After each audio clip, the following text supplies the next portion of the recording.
Properties of solid. Screen নিশ্চয়ই দেখা যাচ্ছে, অডিও ভিডিও ক্লিয়ার আছে?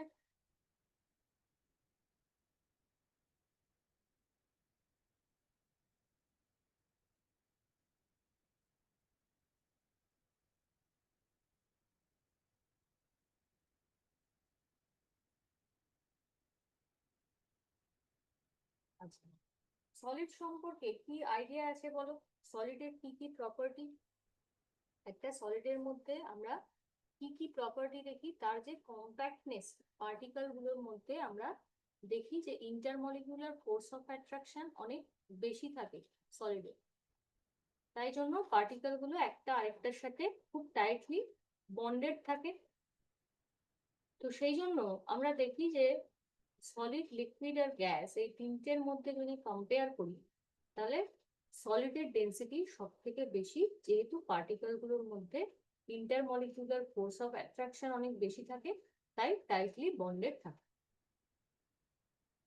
তো এই হচ্ছে সলিডের প্রপার্টি, যেটা আমরা ইন জেনারেল প্রপার্টি বলছি।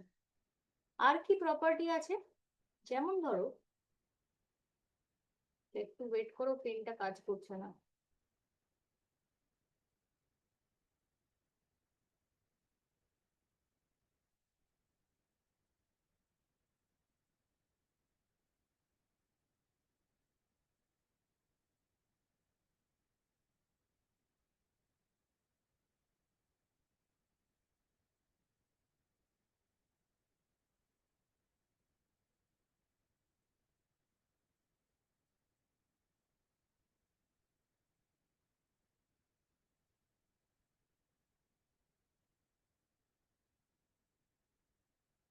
একটু ওয়েট করো, পেনটা একটু ডিস্টার্ব হচ্ছে।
টেকনিক্যাল প্রবলেমের জন্য দুঃখিত, সরি।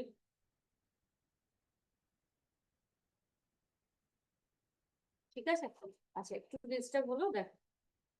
তাহলে সলিডের ক্ষেত্রে আমরা কি কি প্রপার্টি বললাম? যে তার পার্টিকেল গুলোর মধ্যে যেহেতু ইন্টারমলিকিউলার ফোর্স অফ অ্যাট্রাকশন অনেক বেশি থাকে, তাই পার্টিকেল গুলো অনেক ডেন্সলি বাইন্ড থাকে, এবং তার সলিডের একটা নির্দিষ্ট শেপ অ্যান্ড সাইজ থাকে। এবার দেখো, আরেকটা সলিডের প্রপার্টি হচ্ছে কি ইলাস্টিসিটি। মেন যে প্রপার্টিটা আমরা দেখি সেটাকে বলা হচ্ছে ইলাস্টিসিটি। এর মানে কি? ইলাস্টিসিটির বাংলা হচ্ছে স্থিতিস্থাপকতা। যে কোনো একটা অবজেক্ট, কোনো একটা বস্তুকে যদি আমরা ফোর্স অ্যাপ্লাই করে সেটাকে টান মারি, অবজেক্টটাকে এক্সটেন্ড করার চেষ্টা করি বা স্ট্রেচ করার চেষ্টা করি, তাহলে সেই অবজেক্টটা যখন আমরা ছেড়ে দিচ্ছি, একটা রাবার ব্যান্ডকেই ধরে নাও, যে যখন আমরা সেটাকে টেনে ধরছি আবার খানিকক্ষণ পর ছেড়ে দিচ্ছি, তখন রাবার ব্যান্ডটা আবার নিজের জায়গায় ফেরত আসছে। তো কোন ধর্মের জন্য রাবার ব্যান্ডটা এরকম নিজের জায়গায় ফেরত আসছে, সেই ধর্মটার নাম হচ্ছে ইলাস্টিসিটি বা স্থিতিস্থাপকতা। তাহলে তুমি যতই টান মারো না কেন, সেটা তার নিজের জায়গায় ফেরত আসছে যদি আমরা ফোর্সটাকে উইথড্র করে দিই। তো এই ইলাস্টিসিটি প্রপার্টিটা সব যেসব অবজেক্টের ক্ষেত্রে আমরা বলছি তাদের একটা নির্দিষ্ট ইলাস্টিক লিমিট আছে, যার মধ্যে থেকে আমরা অবজেক্টের ইলাস্টিসিটিটা দেখছি, যে যার যতটা ইলাস্টিক লিমিট সে তার লিমিটের মধ্যে থাকে, তাই তো? নেক্সট আমরা কি দেখছি, যে অ্যাকর্ডিং টু ইলাস্টিসিটি আমরা বেস করছি perfectly plastic body, perfectly elastic body, আরেকটা পাচ্ছি কি perfectly plastic body. Elastic body কাকে বলছি আমরা? এই যে বললাম যে কোনো একটা রাবার ব্যান্ডকে যখন স্ট্রেচ করা হচ্ছে, তারপর যখন আমরা ফোর্সটা উইথড্র করছি তখন সেটার অরিজিনাল কনফিগারেশন ফেরত পাচ্ছে। তার মানে কোনো একটা অবজেক্টকে আমরা ফোর্স অ্যাপ্লাই করলাম এবং যখন ফোর্সটা উইথড্র করে নিচ্ছি তখন সেটার আগের অবস্থায় ফেরত চলে আসছে। তাহলে যেরকম একটা রাবার ব্যান্ডের এক্সাম্পল দিলাম, সেই ধরনের অবজেক্টকে আমরা কি বলবো? পারফেক্টলি ইলাস্টিক বডি, যারা রিগেইন করছে it's configuration, Regain it's configuration after removal of force. কেমন? আরেকটা দেখো, পারফেক্টলি প্লাস্টিক বডি কখন বলবো? যখন অরিজিনাল কনফিগারেশন ফেরত পাচ্ছে না, does not Regain it's original configuration, তখন হয়ে যাচ্ছে পারফেক্টলি প্লাস্টিক বডি। প্লাস্টিক কথাটার অর্থই হচ্ছে, যেটা আমরা কি বলবো, যে পার্মানেন্টলি ডিফর্ম, বা যে অবজেক্টের শেপটা পার্মানেন্টলি চেঞ্জ হয়ে যায় তাকে আমরা বলছি প্লাস্টিক ডিফর্মেশন বা পারফেক্টলি প্লাস্টিক বডি। তার মানে তুমি একটা অবজেক্টকে টান মারলে করে তার যা কনফিগারেশন বা তার যা শেপ চেঞ্জ হলো, সে ওই অবস্থাতেই থেকে গেল আর কাম ব্যাক করছে না, তখন সেই অবজেক্টটাকে আমরা বলছি পারফেক্টলি প্লাস্টিক বডি। এক্সাম্পল কি হবে? যদি পারফেক্টলি ইলাস্টিক বডির আমরা এক্সাম্পল দেখি, এক্সাম্পল হচ্ছে কোয়ার্টজ, ব্রোঞ্জ। কি ধরনের bronze? Phosphor bronze. Phosphor bronze যার কম্পোজিশন হচ্ছে এসএন, লেড, ঠিক আছে, আর ফসফরাস। আর কোয়ার্টজ মানে যেটা সোডিয়াম সিলিকেট, যেটা অপটিক্যাল ফাইবার তৈরি হয় যে জিনিসটা দিয়ে, তাকে আমরা বলছি কোয়ার্টজ। এটা কেমিক্যালি সোডিয়াম সিলিকেট। এবার দেখো, এখানে আমরা দু ধরনের কোর্সের কথা বলি।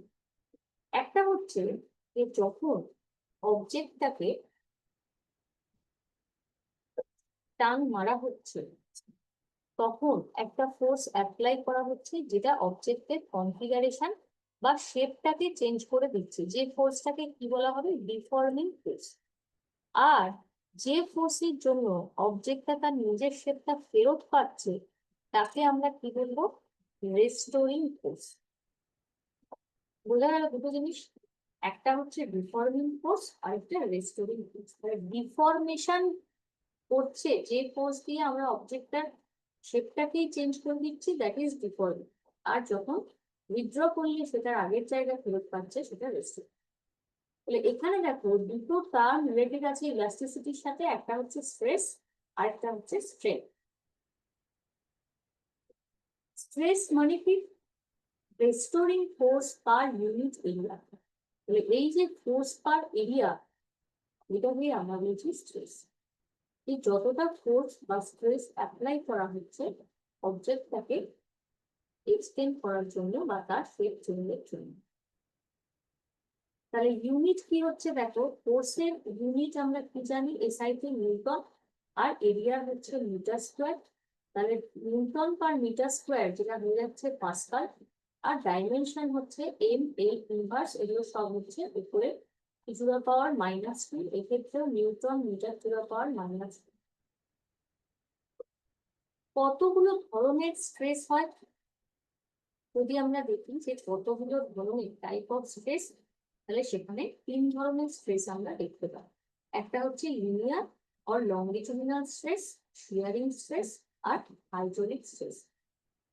এবার দেখো যেটা বলা হচ্ছে যে লিনিয়ার বা লংগিচুডিনাল স্ট্রেস, তাহলে সেক্ষেত্রে এখানে দেখিয়ে দিচ্ছি এই লিনিয়ার বা লংগিচুডিনাল স্ট্রেসের ক্ষেত্রে আমরা কি বলবো,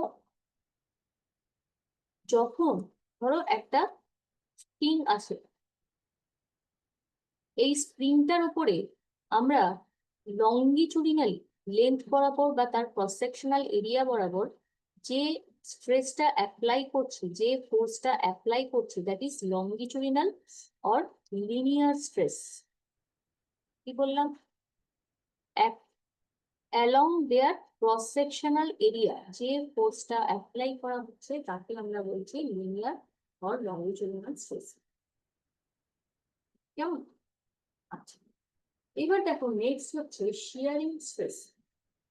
শিয়ারিং স্ট্রেসের আরেকটা নাম কি? Tangential stress. এখানে ফোর্সটাকে কিভাবে অ্যাপ্লাই করা হবে অবজেক্টের উপর, প্যারালালি যে ফোর্সটা অ্যাপ্লাই করা হচ্ছে। যেমন ধরো একটা যদি বলি দেশলাই বক্স, বক্সটাকে পুরোপুরি খালি করে দেওয়া হলো, দেশলাই কাঠিগুলো বের করে নেওয়া হলো। তারপরে আমরা যদি শুধু বক্সটাকে এরকম প্যারালালি ফোর্স অ্যাপ্লাই করি, সাইড দিয়ে প্যারালালি ফোর্স অ্যাপ্লাই করি, তাহলে কি দেখবো, যে বক্সের শেপটা একটু হলেও চেঞ্জ হচ্ছে বা সরে যাচ্ছে তার জায়গা থেকে। তাহলে সেই স্ট্রেসটাকে আমরা বলবো শিয়ারিং স্ট্রেস। তার মানে কোনো অবজেক্টের ওপরে প্যারালালি যখন ফোর্স অ্যাপ্লাই হচ্ছে, that is tangential. Hydraulic, in case of fluid,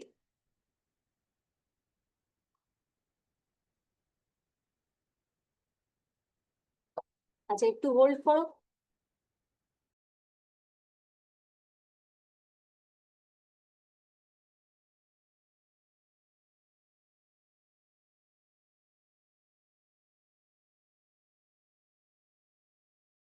আচ্ছা দেখো, নেক্সট কি বললাম, 3 নম্বর যেটা hydraulic stress. In case of fluid, ফ্লুইডের ক্ষেত্রে আমরা যে কোনো ফ্লুইডের ক্ষেত্রে যে স্ট্রেস বা যে ফোর্সটা applicable, that is hydraulic stress. তাহলে এই 3 ধরনের স্ট্রেস হয়। বোঝা গেল যে স্ট্রেস আমরা কোন জিনিসটাকে বলছি। নেক্সট হচ্ছে দেখো স্ট্রেন। স্ট্রেন মানে কি? কোনো অবজেক্টে কতটা ডিফর্মিটি হচ্ছে বা অবজেক্টটা কতটা ডিফর্ম করছে সেই মেজারমেন্টটা হচ্ছে স্ট্রেন। তো স্ট্রেন মানে হচ্ছে যে অবজেক্ট হাউ মাচ ডিফর্ম, সেই মেজারমেন্টটা আমরা কি দিয়ে করছি? স্ট্রেন। বুঝলাম? স্ট্রেস ছিল যে ফোর্স অ্যাপ্লাই করে অবজেক্টটা চেঞ্জ হচ্ছে, আর কতটা চেঞ্জ হচ্ছে সেই জিনিসটার মেজারমেন্ট হচ্ছে স্ট্রেস। তাহলে এখানে দেখো, the deforming force applied on a body produces change in its dimension and body is called strain. এটা দুটো জিনিসের ratio. Strain is equal to আমরা কি বলবো, change in configuration, divided by original configuration. তাহলে এই যে দুটো রেশিও, কনফিগারেশনের যে চেঞ্জ হচ্ছে এবং তার সাথে অরিজিনাল যে কনফিগারেশন, এই দুটো হচ্ছে রেশিও, তাকে আমরা স্ট্রেন বলছি। তাহলে দেখো দুটো সেম প্যারামিটারের রেশিও, তাই জন্য স্ট্রেন হচ্ছে ইউনিটলেস অ্যান্ড ডাইমেনশনলেস। ইউনিটলেস অ্যান্ড ডাইমেনশনলেস, তাহলে এর কোনো ইউনিটও নেই, ডাইমেনশনও নেই। কতগুলো ধরনের স্ট্রেন হয়? Volume, শিয়ারিং, lateral. এই যে ল্যাটেরাল স্ট্রেনের আরেকটা নাম কি? লংগিচুডিনাল স্ট্রেন। কখন বলবো? যখন লেন্থের চেঞ্জ হচ্ছে। তার মানে লংগিচুডিনাল স্ট্রেন হচ্ছে কোনো একটা অবজেক্টকে তুমি যদি লেন্থে বাড়াও, লেন্থে ইনক্রিজ করো, সাপোজ 10 মিটার একটা অবজেক্ট আছে, সেখান থেকে আমরা 0.2 সেন্টিমিটার ইনক্রিজ করলাম। এই একটা রড যার লেন্থ ধরো 10 সেন্টিমিটার, এটাকে আমরা এক্সটেন্ড করছি, সেখানে দাঁড়াচ্ছে 10.2 সেন্টিমিটার। তাহলে সেক্ষেত্রে আমরা কি বলবো, লঙ্গিচুডিনাল স্ট্রেন বা অবজেক্টের লেন্থটা ইনক্রিজ করছে। তাহলে change in length by original length.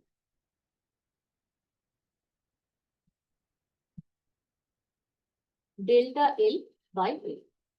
Volume strain কি, যেখানে ভলিউমের চেঞ্জ হচ্ছে, তাহলে চেঞ্জ ইন ভলিউম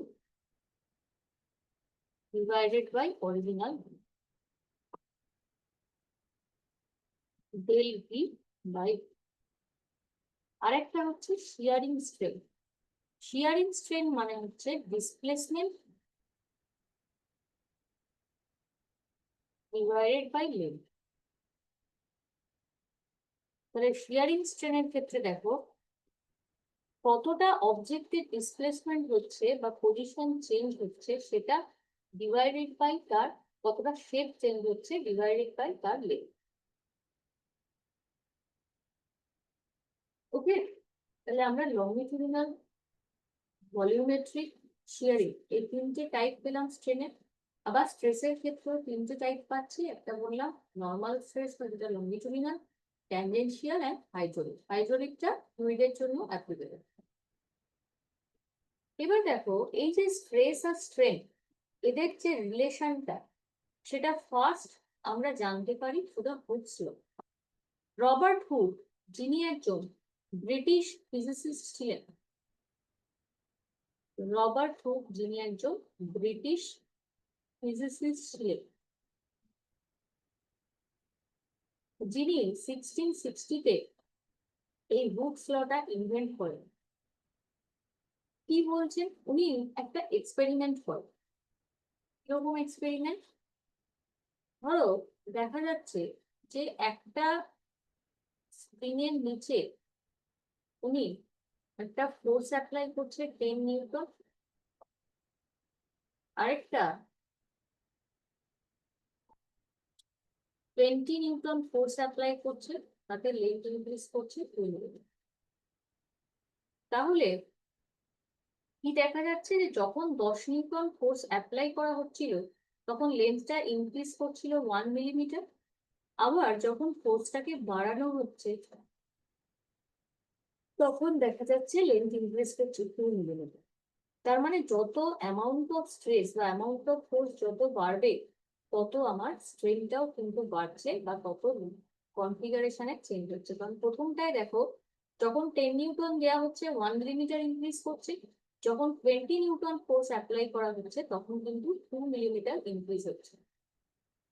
তাহলে এখানে আমরা কি দেখছি যে স্ট্রেস আর স্ট্রেন এই দুটো হচ্ছে ডাইরেক্টলি প্রপোর্শনাল।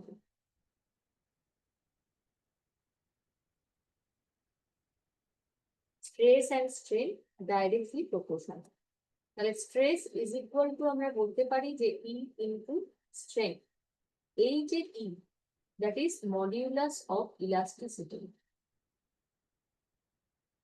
ইটা হচ্ছে মডিউলাস অফ ইলাস্টিসিটি বা ই, যেটাকে রেশিও বা বলছি আমরা কিসের, স্ট্রেস ডিভাইডেড বাই স্ট্রেন। তাহলে এই যে স্ট্রেস প্রপোর্শনাল টু স্ট্রেন বা ডাইরেক্টলি স্ট্রেসের সাথে স্ট্রেনের রিলেশনটা ফার্স্ট ইনভেন্ট করেন রবার্ট হুড, এবং সেখান থেকেই আমরা একটা কনস্ট্যান্ট পাচ্ছি E, that is modulus of elasticity, যেটা দুটোর ratio stress divided by strain. তাহলে এসআই ইউনিট কি হবে, স্ট্রেনের তো কোনো ইউনিট নেই, ইউনিটলেস অ্যান্ড ডাইমেনশনলেস। তাহলে স্ট্রেসের যা ইউনিট সেটাই এখানে হবে newton per metre, newton per metre square or pascal. এখানে দেখো একটা স্ট্রেস আর স্ট্রেনের কার্ভ দেখানো হয়েছে। তাহলে এই যে কার্ভটা, এটা মানে কি, রিলেশনটা কিভাবে দেখানো হয়েছে দেখো, একদিকে স্ট্রেস আর আরেকদিকে স্ট্রেনকে প্লট করা হয়েছে। এবার এখানে কি দেখা যাচ্ছে যে ও টু এ একটা কার্ভ গেছে, then A B C, then D and E. তো প্রত্যেকটা মেটেরিয়ালের জন্য স্ট্রেস অ্যান্ড স্ট্রেন কার্ভ কিন্তু ডিফারেন্ট। তাহলে যখন আমরা দেখছি যে এই কার্ভের মধ্যে ও থেকে এ, এই যে কার্ভটা গেছে, এখানে দেখো কোনো ব্রেক নেই, তার মানে একটা লিনিয়ার কার্ভ শো করছে। এক্ষেত্রে আমরা কি বলছি, O to A show the linear curve, that means Hooke's law is obeyed. কারণ এখানে দেখো কার্ভটা টানা গেছে, এখানে কোনো ব্রেকেজ নেই, তাই জন্য এটাকে বলবো আমরা যে হুকস লটা প্রপারলি ওবেড হচ্ছে O to A. Then A to B, stress and strain এই দুটো কিন্তু প্রপোর্শনাল নয়। পরেরটা দেখো B to D plastic deformation, তার মানে হচ্ছে যেখানে পার্মানেন্টলি আমার শেপটা চেঞ্জ হচ্ছে, ডিফরমেশন হচ্ছে, যেটা প্লাস্টিসিটি দিয়ে বোঝালাম যে যখন পার্মানেন্টলি কোনো অবজেক্টের শেপ চেঞ্জ হয়ে যাবে তখন আমরা সেটাকে বলবো perfectly plastic body.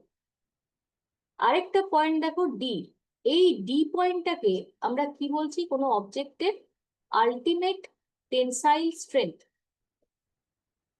Ultimate tensile strength. আর ই হচ্ছে ফ্র্যাকচার পয়েন্ট।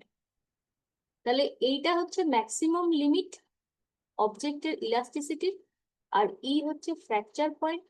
এবার এই যে ডি অ্যান্ড ই পয়েন্ট যত ক্লোজ হবে টু ইচ আদার, সেই অবজেক্টটাকে আমরা কি বলবো, D and E close to each other, that is material is brittle. D and E far away from each other, তাকে কি বলবো, ডাকটাইল। ঠিক আছে, তাহলে ডি ই এই পয়েন্ট দুটো যত ক্লোজ হবে তত আমরা সেই জিনিসটাকে কি পাচ্ছি, ব্রিটেল মানে ভঙ্গুর, ভেঙে যায় সহজে, যেমন গ্লাসকে ধরতে পারি।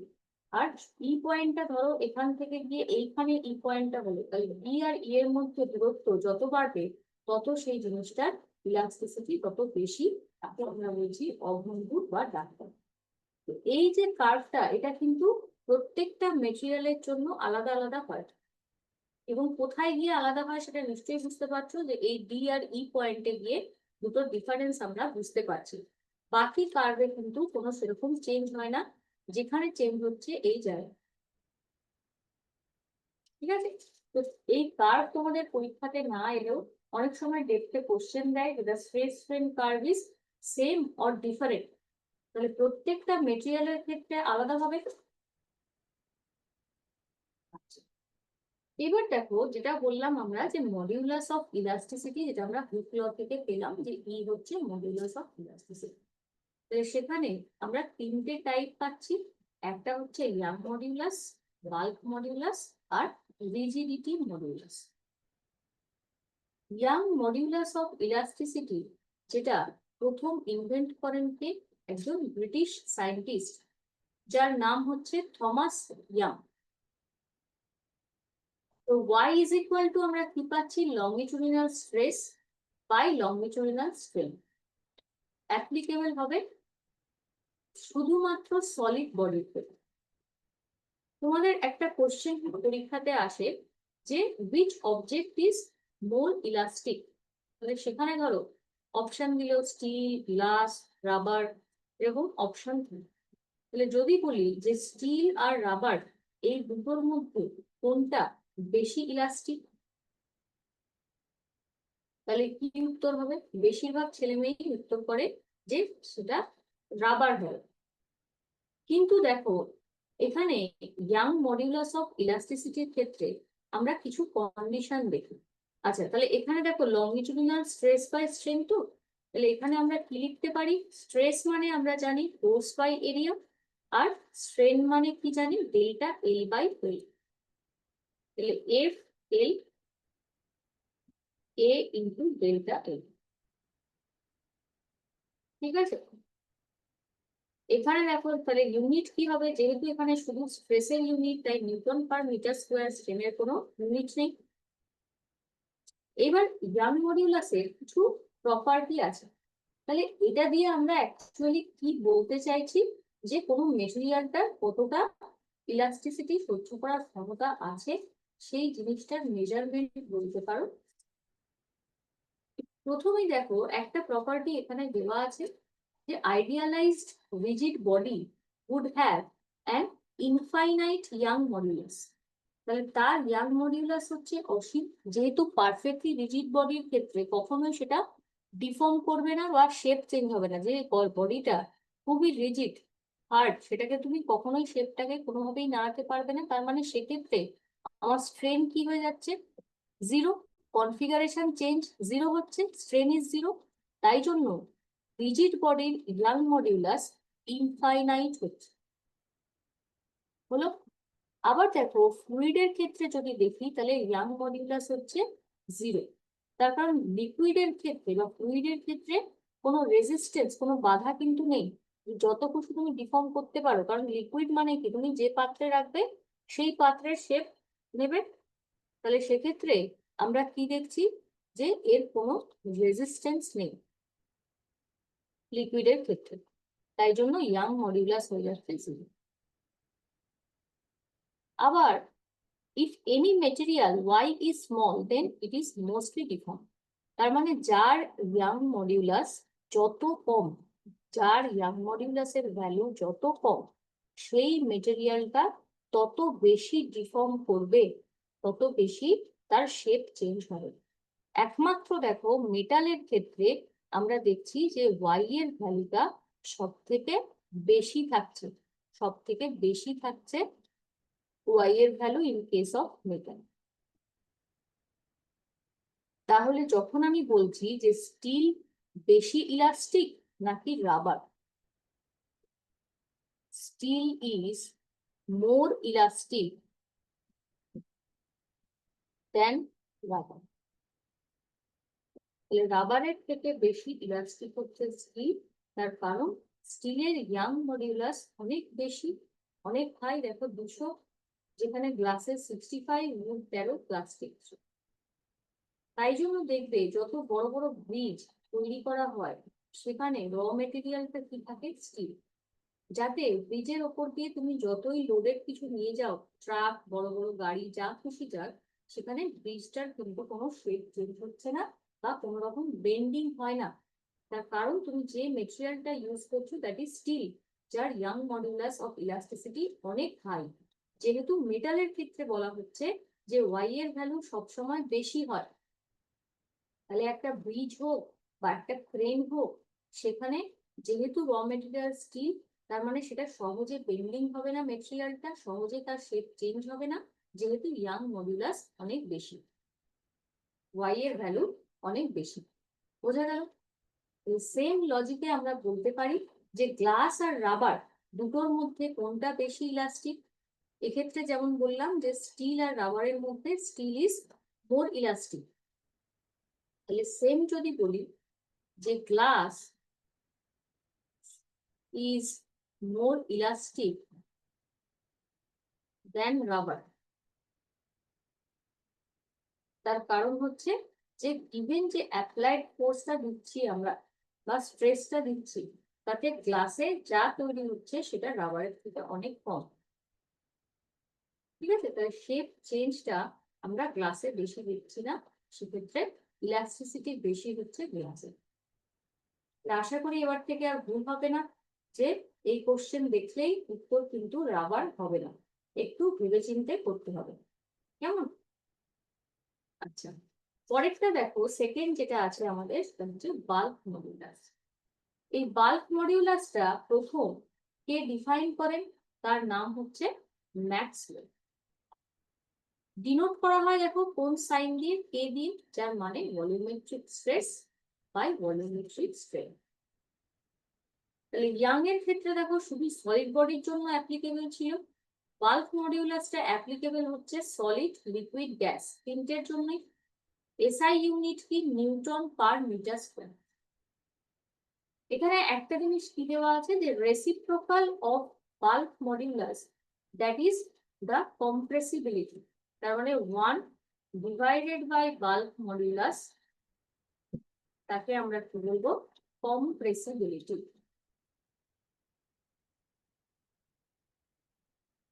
সেক্ষেত্রে যদি আমরা দেখি যে বাল্ক মডিউলাসের অ্যাঙ্গেল থেকে, তাহলে সলিডের অনেক বেশি ভলিউমেট্রিক স্ট্রেস পার স্ট্রেন যে রেশিওটা, ভলিউম এক্সপ্যানশন অনেক বেশি দেন লিকুইড দেন গ্যাস। আর যদি আমরা কম্প্রেসিবিলিটির রেসপেক্টে বলি তাহলে কি হবে, solid less liquid less gas.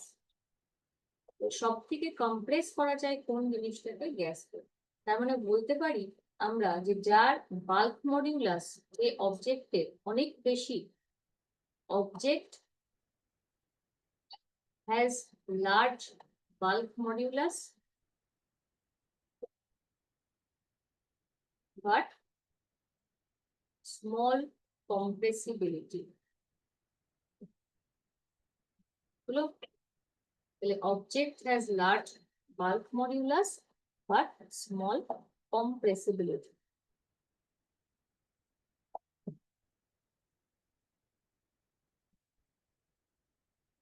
Next দেখো rigidity modulus of elasticity. Rigidity মডিউলাসের ক্ষেত্রে আমরা কি দেখছি, shearing stress by shearing strain. তার ইউনিট কি হবে, নিউটন পার মিটার স্কোয়ার। তাহলে এক্ষেত্রে আমরা যে ট্যানজেনশিয়াল স্ট্রেসের কথা বলেছিলাম, যে প্যারালালি যদি কোনো ফোর্স অ্যাপ্লাই করা হয় সেক্ষেত্রে যে চেঞ্জটা হয় তাকে আমরা বলছি রিজিডিটি মডিউলাস অফ ইলাস্টিসিটি। এটাকে ডিনোট করা হয় কি দিয়ে, জি, বা আরেকটা সিম্বল হচ্ছে ইটা। নেক্সট দেখো ইলাস্টিসিটি প্রপার্টির উপর বেস করে কিছু মেটেরিয়ালের টাইপ হয়, যেমন ধরো ductile, brittle, elastomer. Already ductile ব্রিটলটা বুঝেছো, যে ডাকটাইল আমরা কখন বলছি, যেটার সহ্য ক্ষমতা বা যেটার ইলাস্টিসিটি অনেক বেশি, সহজে ভেঙে যায় না। তাহলে large plastic range beyond elastic limit, তার ইলাস্টিক লিমিটের বাইরেও সহ্য করার ক্ষমতা আছে, তাকে বলা হচ্ছে ডাকটাইল। এক্সাম্পল কি বলতে পারি, কপার, সিলভার, আয়রন, অ্যালুমিনিয়াম, এগুলো সব হচ্ছে ডাকটাইল। যদি বলা হয় সব থেকে বেশি ডাকটাইল কে, মোস্ট ডাকটাইল, আনসার হচ্ছে গোল্ড। ব্রিটেলের ক্ষেত্রে কি দেখছি আমরা, যার ইলাস্টিক লিমিট খুবই স্মল, রেঞ্জ খুবই ছোট, সহ্য ক্ষমতা খুব কম, তাকে আমরা বলছি ব্রিটেল। তার মানে যেটা সহজে ভেঙে যায়, যেমন গ্লাস হতে পারে, কাস্ট আয়রন হতে পারে, বিসমাথ হতে পারে। এই যে বিসমাথ, এটাই হচ্ছে সব থেকে ব্রিটেল, মোস্ট ব্রিটেল হচ্ছে বিসমাথ। ইলাস্টোমার, ইলাস্টোমারের কোনো রেঞ্জ থাকে না, যে কোনো সময় সেটা ছিঁড়ে যেতে পারে ইলাস্টিক লিমিটটা যদি ক্রস করে যায়, আর তার সহ্য ক্ষমতা অতটা বেশি না, যেটা আমরা রাবারের ক্ষেত্রে বলছি। যে স্ট্রেন অনেক বেশি দেন স্ট্রেস, তুমি যত না ফোর্স অ্যাপ্লাই করছো তাতে শেপ ডিফর্মিটিস অনেক বেশি, কিন্তু তার লিমিটের মধ্যে, তার যে ইলাস্টিক লিমিট সেই লিমিটের মধ্যে সহ্য করার ক্ষমতা। তাহলে যেমন সেটা কার ক্ষেত্রে বলছি আমরা, রাবারের জন্য। আচ্ছা, আরেকটা জিনিস বলে দিই, এই যে আমরা ইয়াং মডিউলাসের অ্যাপ্লিকেশন পেলাম, যে মেটালের ক্ষেত্রে দেখলাম যে যার যত বেশি আমরা দেখছি ইয়াং মডিউলাসের ভ্যালু, সে তত বেশি ইলাস্টিক। তো সেরকমই যদি আমরা বাল্ক মডিউলাসের অ্যাপ্লিকেশন বলি তাহলে কি হবে, বাল্ক মডিউলাস কোথায় ইউজ করা হচ্ছে, যে যেমন ধরো যে কোনো একটা অবজেক্ট এটা কতটা কম্প্রেসিবল, একটা কম্প্রেসিবিলিটিকে নিউজ করা হচ্ছে।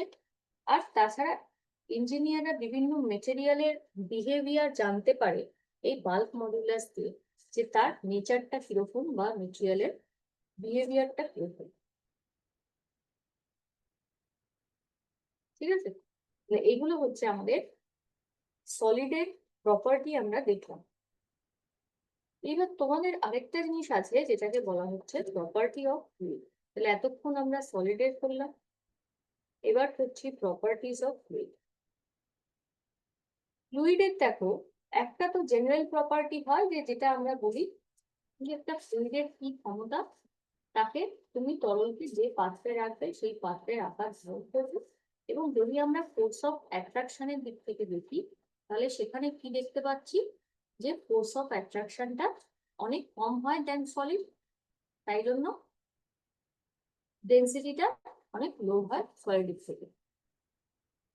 আর কি কি প্রপার্টি? Surface tension, ভিসকসিটি।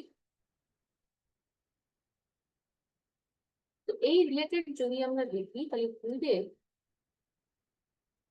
একটা ল আছে, যেমন ধরো পাস্কালস ল। পাস্কালস ল এর মানে কি? কি বলা আছে এই লটাতে?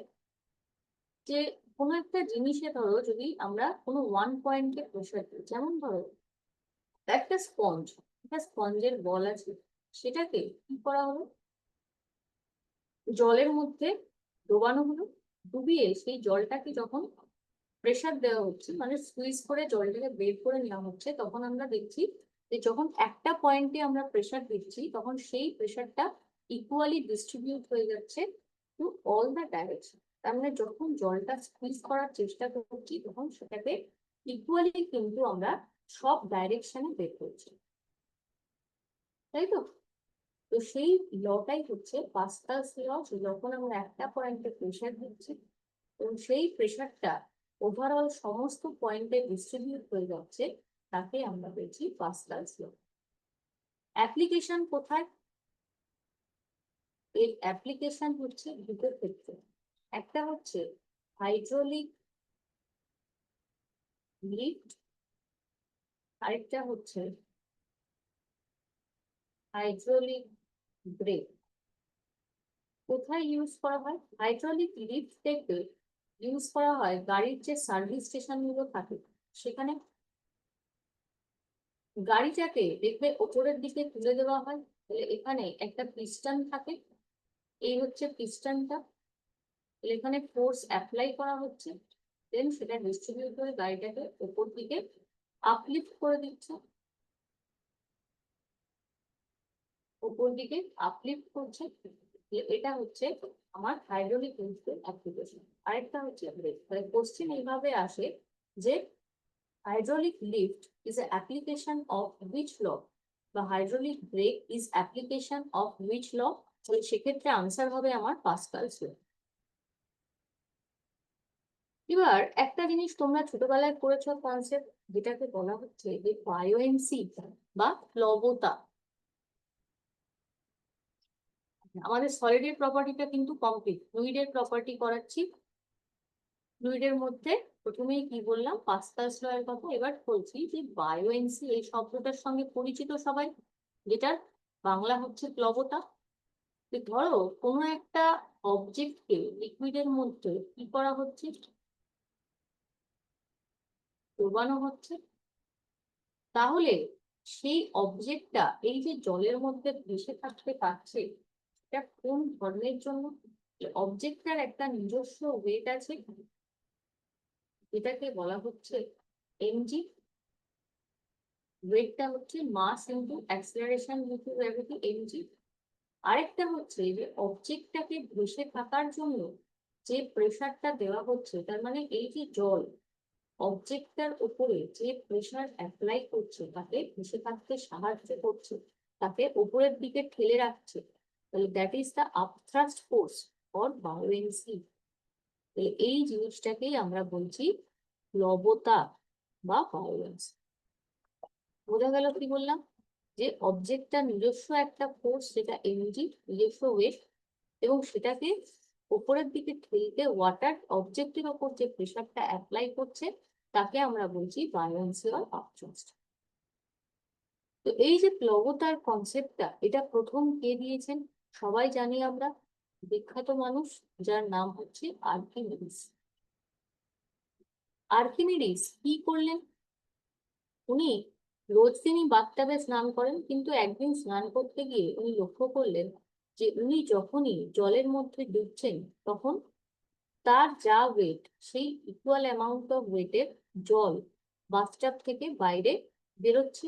তার মানে weight of object is equal two weight of displaced liquid.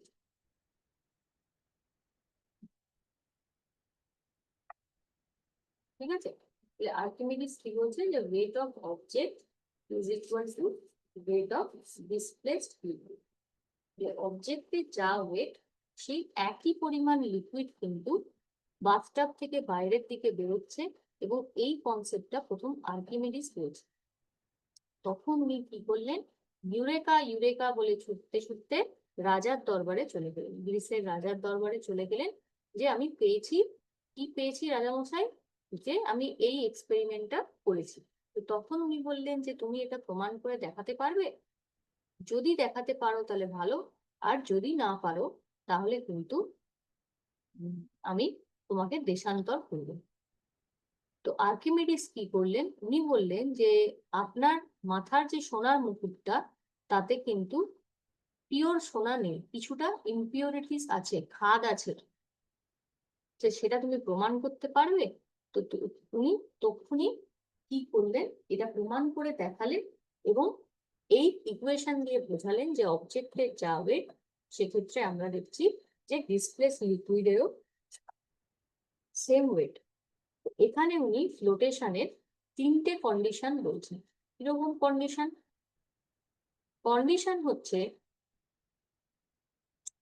একটা কেসে দেখো অবজেক্টটা পুরোপুরি জলের মধ্যে ডুবে আছে, আরেকটা কন্ডিশনে ভেসে আছে, আরেকটা এই কন্ডিশনে আছে। তাহলে এখানে দেখছি আমরা W is equal to W dash, W less than W dash।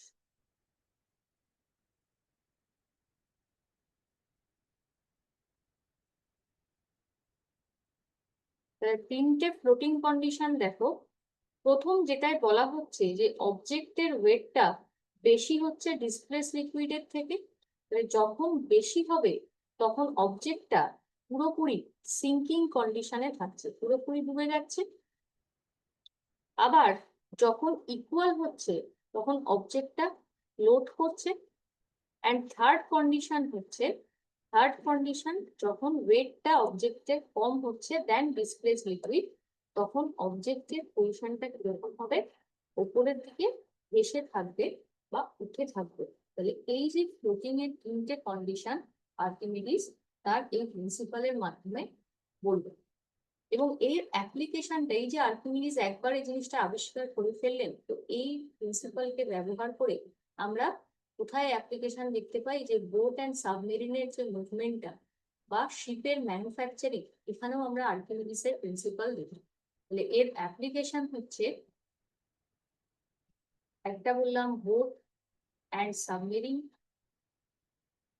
Boat and submarine. Second, manufacturing of ship, manufacturing of ship. Hydrometer. Fourth হচ্ছে lactometer. Boat and submarine, manufacturing of ship, hydrometer, lactometer. হাইড্রোমিটার কিসে ব্যবহার করা হয়? লিকুইডের যে relative density সেটা measurement করতে ইউজ করা হয় হাইড্রোমিটার। আর ল্যাক্টোমিটার পিউরিটি অফ মিল্ক। এই যে রিলেটিভ ডেন্সিটির কথা বললাম, লিকুইডের রিলেটিভ ডেন্সিটি মেজার করা হয় কি দিয়ে? হাইড্রোমিটার দিয়ে। Relative density or specific gravity is equal to density of substance divided by density of water at 4 degrees Celsius. এই যে দুটো রেশিও, একে বলা হচ্ছে রিলেটিভ ডেন্সিটি। কারণ রিলেটিভ ডেন্সিটিও এখানে দেখো দুটো সেম প্যারামিটারের রেশিও, তাই এক্ষেত্রে এটাও কিন্তু ইউনিটলেস অ্যান্ড ডাইমেনশনলেস। রিলেটিভ ডেন্সিটিটা মেজারমেন্ট করা হয় কি দিয়ে? হাইড্রোমিটার ইনস্ট্রুমেন্ট দিয়ে। আরডির ভ্যালু যদি হয় গ্রেটার দ্যান 1, তাহলে সেক্ষেত্রে ডুবে যাচ্ছে কোনো অবজেক্ট, ইজ ইকুয়াল টু 1 হলে ভেসে থাকবে, আর যদি লেস দ্যান 1 হয় তাহলে সেটা রাইজ করবে। ঠিক আছে, এই ভ্যালুটা দেখে আমরা বুঝতে পারছি। এবার এগুলো ছাড়াও আমরা আর কি প্রপার্টি দেখি? একটা তো প্রিন্সিপাল গেল, পাস্কাল, আর্কিমিডিস। নেক্সট হচ্ছে, যেমন ধরো আমরা যখন বলছি সারফেস টেনশন, যেটার বাংলা হচ্ছে পৃষ্ঠটান। তো সারফেস টেনশন মানে কি? কোনো একটা অবজেক্ট যখন, যেমন ধরো কোনো ইনসেক্ট যখন জলের উপরে বসে, কোনো একটা মশা ধরো জলের উপর বসছে, তাহলে সে কি করবে? তার যতটা সারফেস এরিয়া লাগবে, যতটা জায়গা লাগবে, সে ততটা জুড়ে স্ট্রেচ করে থাকবে। তাহলে সারফেস টেনশন হচ্ছে যে মিনিমাম এরিয়া যেটা কোনো অবজেক্ট অকুপাই করে থাকে, তাকে আমরা বলছি সারফেস টেনশন বা পৃষ্ঠটান। Surface tension is equal to, আমরা বলতে পারি, ফোর্স পার লেন্থ। এক্ষেত্রে ইউনিট কি হবে? সিজিএস এ হলে টাইম পার সেন্টিমিটার, এসআই তে হলে নিউটন পার মিটার। বোঝা গেল সারফেস টেনশন মানে কি? বললাম যে কোনো অবজেক্ট তার সারফেসের ওপর, সারফেসটাকে ধরে রাখতে যে এরিয়াটা অকুপাই করছে, তাকে আমরা বলছি সারফেস টেনশন। এর কিছু ফ্যাক্টর আছে, বা সারফেস টেনশনকে আমরা মানে কিছু অ্যাপ্লিকেশন আছে। পরীক্ষাতে ধরো অনেক সময় এক্সাম্পল দেয় যে বৃষ্টির জলের ফোঁটা আমরা দেখি যে স্ফেরিক্যাল। কেন হয় জলের ফোঁটা স্ফেরিক্যাল? তার কারণ হচ্ছে যে বৃষ্টির ফোঁটাগুলো কি চাইবে? যে একটা মিনিমাম সারফেস এরিয়া অকুপাই করতে চাইবে। তার কারণ হচ্ছে এই সারফেস টেনশন প্রপার্টির জন্য। তাহলে সব রকম শেপের মধ্যে আমরা দেখছি যে এই যে রাউন্ড বা স্ফেরিক্যাল শেপটা সব থেকে কম জায়গা লাগছে, তাই জন্য এক্ষেত্রে বৃষ্টির ফোঁটা এরকম স্ফেরিক্যাল শেপের হয়। আবার ধরো আমরা যে ব্রাশ, শেডিং ব্রাশ বা কোনো পেন্টিং এর জন্য যে ব্রাশ গুলো ইউজ করি, সেগুলোকে যখন জলের মধ্যে ডিপ করা হয় তখন কি হয়? ছড়িয়ে যায়। আবার যখন জল থেকে উঠিয়ে নেওয়া হচ্ছে তখন সেই ব্রিসেল গুলো একসাথে লেগে যায়। তাহলে এটাও কি একটা মিনিমাম সারফেস এরিয়া অকুপাই করার জন্য আমরা দেখছি যে একটা আরেকটার গায়ে লেগে থাকছে।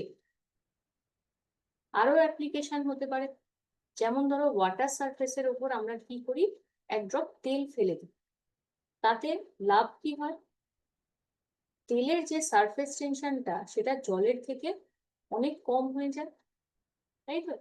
তার ফলে যেটা আমরা খুব কাজে লাগাই, যেমন ধরো মশার যে লার্ভা গ্যাম্বুসিয়া, সেটাকে মারতে, সেই মশার লার্ভাগুলোকে মারতে আমরা এই অ্যাপ্লিকেশনটা করি, যে কেরোসিন তেল সেটা জলের মধ্যে দিয়ে দেওয়া হয়। তার ফলে কি হয়? লার্ভাগুলো ইজিলি মরে যায়, যেহেতু তেলের সারফেস টেনশনটা অনেক কম জলের থেকে। ঠিক আছে?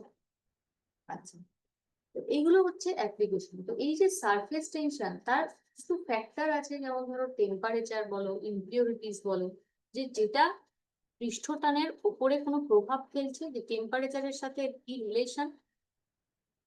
তাহলে একটা ফ্যাক্টর হচ্ছে টেম্পারেচার,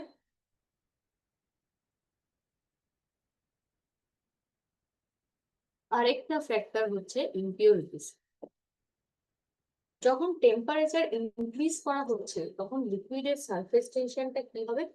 স্বাভাবিকভাবেই কমে যাবে। টেম্পারেচার ইনক্রিজ করলে সারফেস টেনশন ডিক্রিজ করবে। এবং যদি আমরা বয়েলিং পয়েন্টে দেখি, তাহলে লিকুইডের ক্ষেত্রে সারফেস টেনশন হয়ে যাচ্ছে 0। তাই জন্য দেখবে যে আমরা যখন গরম একটা স্যুপ খাই, ঠান্ডা স্যুপের থেকে গরম স্যুপটা বেশি টেস্টি হওয়ার কারণ কি? কারণ সেটা আমাদের জিভের প্রত্যেকটা জায়গায় পুরোপুরি স্প্রেড করে যাচ্ছে। এবং সেক্ষেত্রে টেম্পারেচারটা তুমি যত হাই থাকছে, সারফেস টেনশনটাও তত কমছে। এবং যেটা আমরা ক্রিটিক্যাল টেম্পারেচারের ক্ষেত্রে দেখি, একদমই থাকে না। আবার সেম জিনিস যদি আমরা ইমপিউরিটিস এর ক্ষেত্রে দেখি, যে কোনো একটা লিকুইডের মধ্যে যদি তুমি কোনো ইমপিউরিটিস, কোনো একটা অবিশুদ্ধ কিছু মেশাও, তাহলে সেক্ষেত্রে সারফেস টেনশনটা কি হয়? কমে যায়। সারফেস টেনশন কমে যায় যদি ইমপিউরিটিস অ্যাড করা হয়। যেমন যদি শুধু জল দিয়ে আমরা কাপড় জামা কাচি তাহলে সেটা পরিষ্কার কখনোই হয় না, কিন্তু যখনই তুমি সেই জলের মধ্যে কি করলে, ডিটারজেন্ট মিশিয়ে দিলে, সাবান মিশিয়ে দিলে, সেটা তাড়াতাড়ি পরিষ্কার হয়ে গেল জামা কাপড়। তার কারণ কি, জলের সারফেস টেনশনটা কমে যায়। যখনই তুমি ডিটারজেন্ট অ্যাড করছো সেক্ষেত্রে জলের সারফেস টেনশনটা কমে যাচ্ছে। আর কি প্রপার্টি, আরেকটা হচ্ছে, এটা তো আমরা সারফেস টেনশনে দুটো ফ্যাক্টর করলাম, একটা টেম্পারেচার আর একটা ইম্পিউরিটিস। এবার দেখো দু ধরনের ফোর্স কাজ করে, একটা কোহেসিভ ফোর্স আর একটা অ্যাডহেসিভ ফোর্স। কোহেসিভ ফোর্সটা কি, যখন আমরা সেম সাবস্টেন্সের কোনো মলিকিউলের মধ্যে ফোর্সটা দেখছি তখন বলছি কোহেসিভ। তার মানে ধরো জলের যে মলিকিউল তার মধ্যে যে ইন্টারাকশন, তাকে আমরা বলবো কোহেসিভ ফোর্স। তাহলে জলের নিজস্ব মলিকিউলের মধ্যে যে ফোর্সটা কাজ করছে তাকে আমরা বলছি কোহেসিভ। তাহলে সাবস্টেন্স যদি সেম হয় তার মধ্যে যে ফোর্স থাকবে কাজ করবে তাকে আমরা কোহেসিভ বলছি। সাবস্টেন্স যদি আলাদা হয় তাহলে যে ফোর্সটা হবে সেটা হচ্ছে অ্যাডহেসিভ।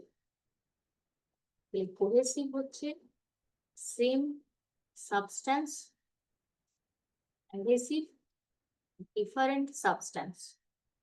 ডিফারেন্ট সাবস্টেন্সের মধ্যে যেমন ধরো এই যে আমি লিখছি হোয়াইট পেজের উপরে, তাহলে সেক্ষেত্রে আমরা এই পেপার অ্যান্ড ইঙ্ক দুটোকে বলতে পারি ডিফারেন্ট সাবস্টেন্স। বা ধরো ওয়াটার অ্যান্ড গ্লাস, এই দুটো ডিফারেন্ট সাবস্টেন্স। আর যখন কোহেসিভ বলছি তখন সাবস্টেন্স কিন্তু সেম থাকবে, জল মানে তার শুধু জলের মলিকিউল গুলোর মধ্যেই যে force of attraction, that is cohesive.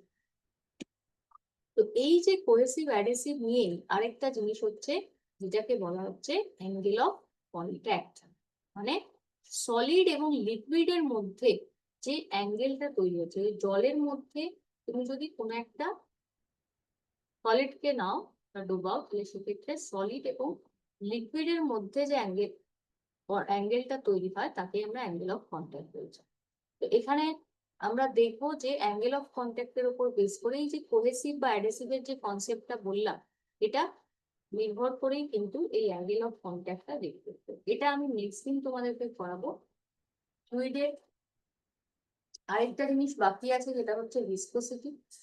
আরেকটা জিনিস হচ্ছে আমরা সারফেস টেনশনে কোশ্চেন পাই, যেটা কি ধরনের ফেনোমেনা, এটা হচ্ছে একটা মলিকিউলার ফেনোমেনা। Surface tension